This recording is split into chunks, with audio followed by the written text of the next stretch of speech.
अखिलेश यादव साहब, मोहतरम राम गोपाल यादव साहब, मोहतरमा डिम्पल साहिबा, जया बच्चन साहिबा,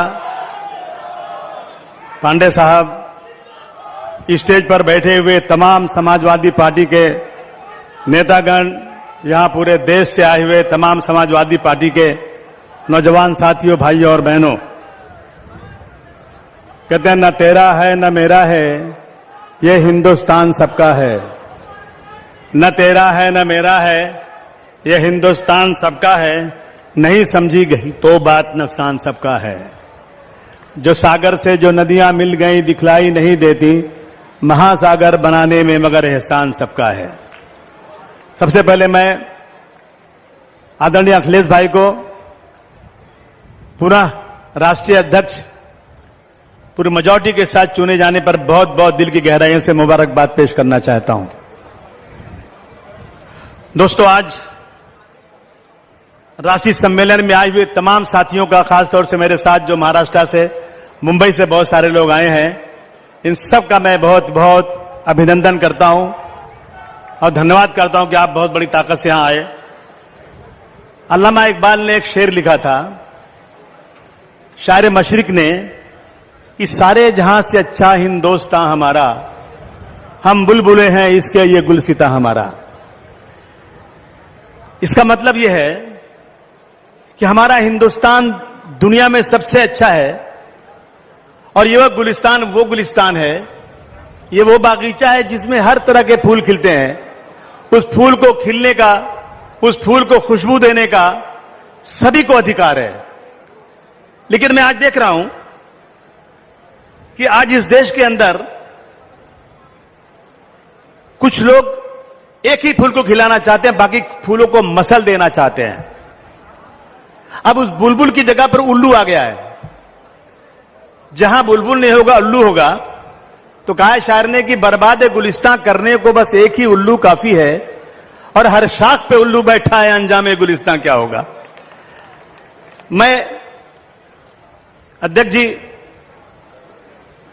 एक बहुत ही मजलूम कम्युनिटी का हूं और आज बहुत ही सताया हुआ हूं, अनटचेबल हो गया हूं। मेरे बारे में कोई बात करेगा तो मेजॉरिटी को उठ ही चला जाएगा। क्या गलती किया हमने, हम समझ नहीं पा रहे हैं कि ऐसा क्यों हो रहा हमारे साथ। हम ही थे हम ही वो लोग थे जिन्होंने इस देश के अंदर, जब सुभाष चंद्र बोस जी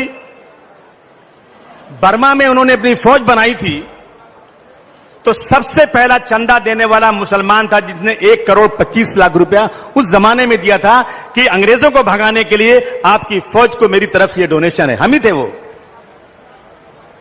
कौन सी गलती किया हमने, रोजाना हमारे ऊपर इस तरह की वार किया जा रहा है। अरे हम ही थे वो।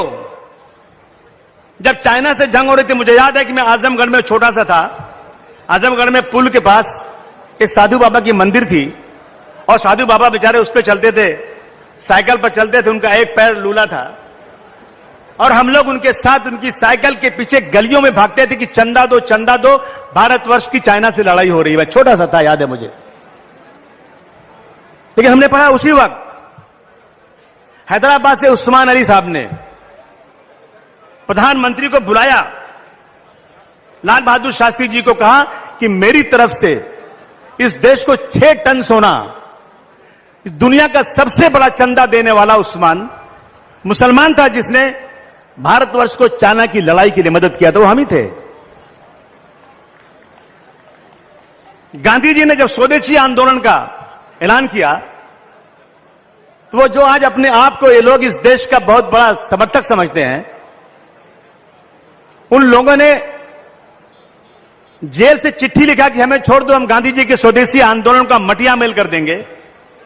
आज वो हमसे सर्टिफिकेट मांग रहे हैं। हम ही थे कि मुंबई में रहने वाला मेमन बिरादरी, देश में रहने वाले मुसलमान जिनके पास उस वक्त सनलाइट साबुन की एजेंसी, लाइफ बॉय साबुन की एजेंसी, मैनचेस्टर के कपड़े, मुगल लाइन के जहाज, बड़ी बड़ी कंपनियों की एजेंसियां, बर्मिंघम के कागज की एजेंसियां मुसलमानों के पास थी। लेकिन जैसे गांधी जी ने ऐलान किया कि हमें देश में स्वदेशी आंदोलन चलाना है, विदेशी कंपनियों को बंद करना है, मुसलमानों ने एक एक कंपनियों को उसे उठा के एजेंसियां वापस कर दिया और वो दिन है आज का दिन है, मुसलमान गरीबी के नीचे आ गया। लेकिन आज क्या हमारे साथ हो रहा है? आज देखिए आप सिर्फ और सिर्फ सत्ता को अपनाने के लिए मजहब का इस्तेमाल कर रहे हैं। ये देश को बर्बाद कर देंगे ये लोग। देश का जीडीपी नीचे हो गया। कुछ लोग, अभी मैं कल पढ़ रहा था अखबार में, चपरासी की नौकरी थी, चपरासी की, बीए पढ़ा लिखा आदमी, एमए पढ़ा लिखा आदमी, पीएचडी किया हुआ, हाईली क्वालिफाइड, लाइन में खड़ा है। क्यों? कि नौकरी नहीं मिल रही है, मैं चपरासी की नौकरी करना चाहता हूं। 70 सालों में सबसे ज्यादा अगर इस देश के अंदर नौकरी छीनी गई है तो इस सरकार में छीनी गई है दोस्तों। इसलिए आज हम लोग जो सत्ता में बैठे हुए हैं लोग, आज ये गांधी जी कातिल की मंदिर बनाने की बात कर रहे हैं और हम लोग आराम से बैठे हुए हैं। गांधी जी ने कहा था हिंदी और उर्दू दो बहनें हैं। सर सैयद अहमद खान साहब ने कहा था कि ये इस देश में हिंदू और मुसलमान दो आंखें हैं, अगर एक आंख भी खराब हो गई तो ये देश बदसूरत हो जाएगा। लेकिन आज सत्ता में बैठे हुए लोग मुसलमानों के साथ जो अत्याचार कर रहे हैं, मैं समझता हूं शायद हिस्ट्री में ऐसा कभी हुआ नहीं होगा। मैं गुजरात में जब दंगे हुए थे, मैं गया था। नेताजी, उस वक्त अमर सिंह जी थे, देवगौड़ा साहब थे। हम लोग जब गए थे गुजरात में तो उस वक्त नेताजी को जाने नहीं दे रहे थे गुजरात में, अहमदाबाद शहर के अंदर। तो नेताजी ने कहा कमिश्नर से, मैं 3 बात बोलता हूं तुमको, या तो मुझे गोली मार दो, या तो मुझे जाने दो, या तो मुझे जेल भेज दो, और 15 मिनट देता हूं। 15 मिनट में अगर तुमने नई बात सुना ना तो मैं यहां से उठूंगा, चला जाऊंगा, मुझे किसी सिक्योरिटी की जरूरत नहीं। जब 15 मिनट हो गया, कमिश्नर ने कुछ नहीं कहा तो बिना सिक्योरिटी के हम लोग निकल गए। तो भाग्य कमिश्नर आया। हमने गुजरात के हालात देखे हैं। बिल्किस बानो जो गांव में रहती थी, उसका बलात्कार किया गया, उसके तमाम घर वालों को मार दिया गया, एक भी घर वाला जिंदा नहीं था। वो औरत बे कपड़े के नंगी भागती रही और एक औरत मिली, उसको एक लहंगा दिया पहनने के लिए। उसने जाके शिकायत किया, कंप्लेन किया, लेकिन गुजरात की कोर्ट ने कहा कि गुजरात में इंसाफ नहीं मिलेगा, इसको महाराष्ट्र भेज दो। महाराष्ट्र में मुकदमा चला। उस केस को चलने के बाद सजाएं हुई, उम्र कैद हुई, लेकिन गुजरात सरकार ने उन सबको बाइज्जत बरी कर दिया। बरी करने के बाद कहते हैं कि ब्राह्मण लोग हैं, ये बहुत ही इनका जो है जेल के अंदर इनका रिकॉर्ड बहुत अच्छा, बहुत अच्छे लोग हैं। अब आप सोचिए, जहां एक तरफ देश में आज जो है रेप के ऊपर, मर्डर के ऊपर नए नए कानून बनाने की बात हो रही है, लेकिन अगर गुजरात में कोई आदमी मर्डर में और रेप में पकड़ा जाएगा, उसे जेल की सलाखों से बाहर छोड़ दिया जाएगा। ये हो रहा है देश के अंदर। तो इसलिए मैं कहना चाहता हूं दोस्तों, सबसे बड़ी बात यह है कि डॉक्टर भीमराव अंबेडकर साहब के कानून की धज्जियां उड़ाई जा रही हैं। हमारा रिजर्वेशन नहीं है। मैं पूछना चाहता हूं कि एयर इंडिया बिक गई।